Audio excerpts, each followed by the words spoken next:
What's up, runners? Coach Morgan here, and if you've been following along with our channel, you've seen that I like to challenge myself, and guess what? I've done it again.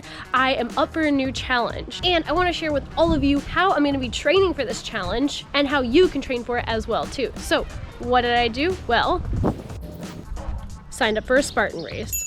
If you need a refresher, Spartan Race is a brand of obstacle course racing.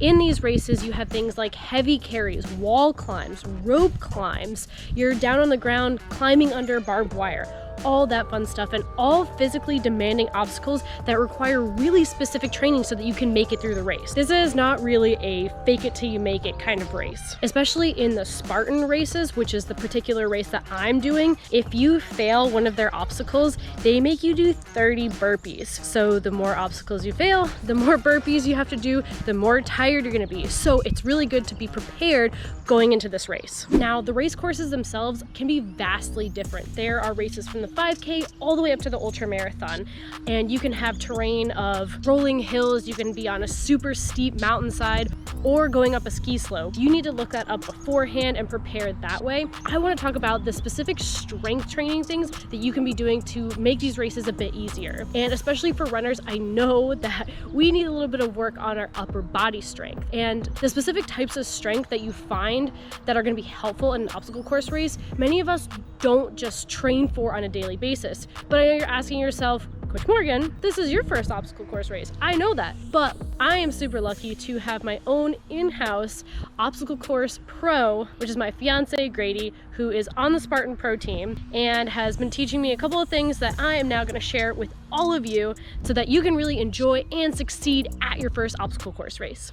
Many runners, if they're doing any kind of strength training, normally lean towards a body weight style strength training, which means they're not using any weights. And that's great for running, but it falls short for obstacle course racing because our grip strength, that means, is lacking because we're not picking up weights, we're not grabbing them, we're doing a lot of on our hands type of situation, but we're not really strengthening those forearms, which is gonna help out with that grip strength.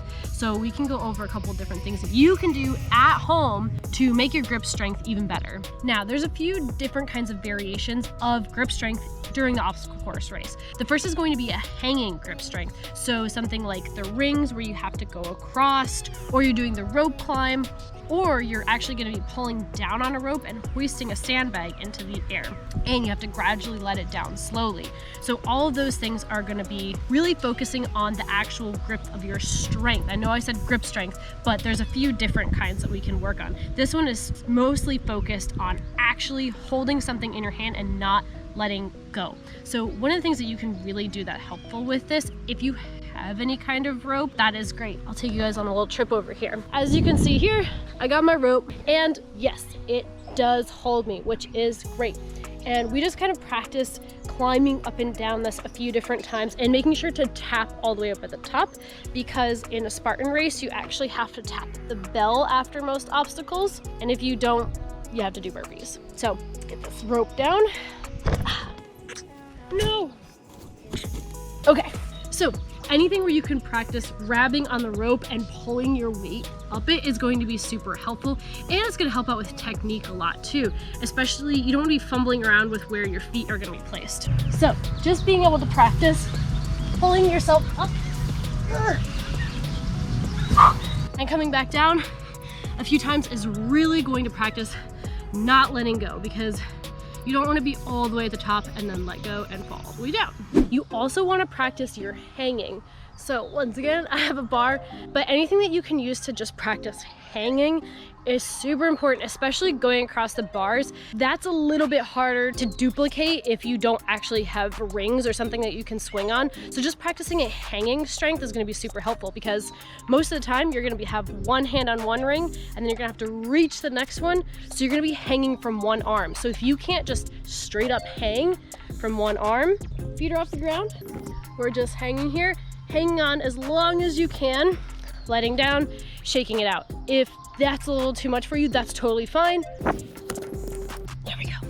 Just practicing hanging with both hands, and then see if you can shift your weight to one, shift your weight to the other hand, and back and forth. And then eventually try to get strong enough to be able to just hang with one arm. Because the more confident you are that you can just hang solely with one arm, the more confidence you're gonna have going into each obstacle, especially at the end of the race when you're super tired and you're like, I don't think I can hang on anymore. Or if you have to jump to one of the rings, like me or most girls, we're on the shorter side. And with the rings, they are set up the exact same as the guys. So sometimes you might have to jump to grab one. So if you're confident, you're like, dude, I totally know that I can hang on with one hand. That's gonna make a world of difference going into the race. If you have something that you can hang on and it's a bar, like the one that I have here, another thing that you can do to actually practice that ring, just start on one side and go hand over hand and work your way down. And go work your way back. So you can actually practice that feeling of letting go and catching on with the other hand really quickly. And this is gonna be much easier. This is kind of a stepping stone. You're not doing a really big reach and grabbing onto the next ring. You can just practice letting go and gripping back on with the other hand. Another way that you can practice grip strength is if you have some kind of heavier weight, or you literally just have a big bucket and you fill it up with water, rocks, sand, whatever you have access to, carry it. Literally just have it hanging down by your sides and do a farmer's carry. See how far you can go with that. Keep moving until you have to drop. This is a great way to build that grip strength without having to hold your whole body weight underneath you. I'll personally do this when I'm tired and I really can't hold myself up on the rings too much anymore. I will take the heaviest weights that I can manage to carry and I will just try to do laps around my house with the heavy weight and hold on as long as I can. Another great exercise that you can do that incorporates grip strength, hanging strength, and strength to be able to pull up your own weight, it's very obvious, is a pull-up. Right? Doing pull-ups is going to be super beneficial in any obstacle course race. It's going to help with the rope climb. It's going to be able to help if you feel like you're slipping on those rings and you can get up a little bit further, because it's much easier if you have the ring right here by your chest rather than having the ring all the way up super overstretched over your head.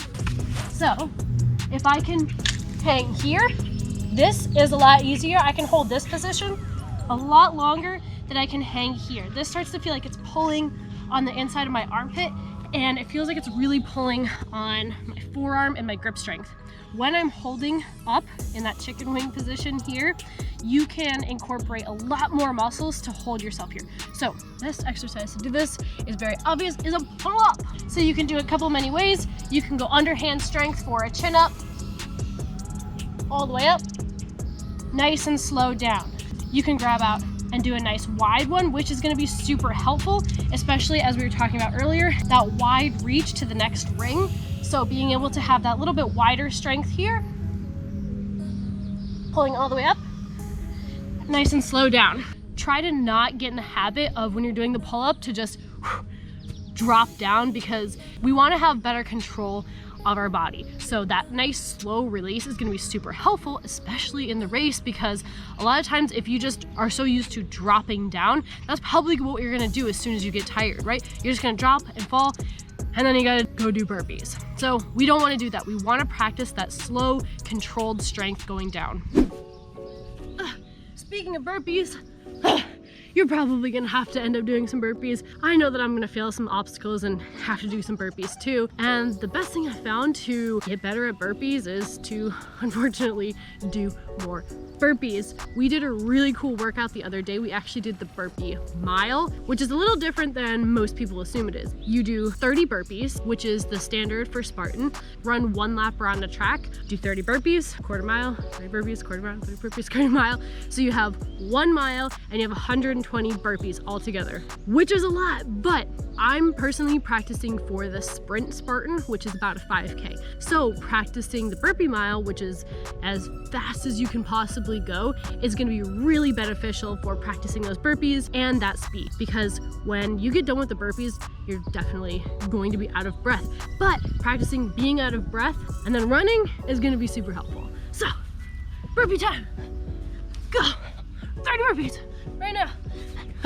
It's gonna be fun. Now, maybe you don't know her from our YouTube channel, but if you've been following the run experience, we have Coach Liz on our team, and she is actually coming up to do the Spartan race with me. So stay tuned, you guys, because we are gonna film the race. We're gonna give you a recap afterwards so that you can see me put all of this training together into the race. So be sure to check out mine and Liz's race recap in a few weeks. But if in the meantime you really want to see me do some other hard things, I have a whole video right over here of my race recap for my 100-mile race. It was a doozy. Go check it out, and I will see you guys soon.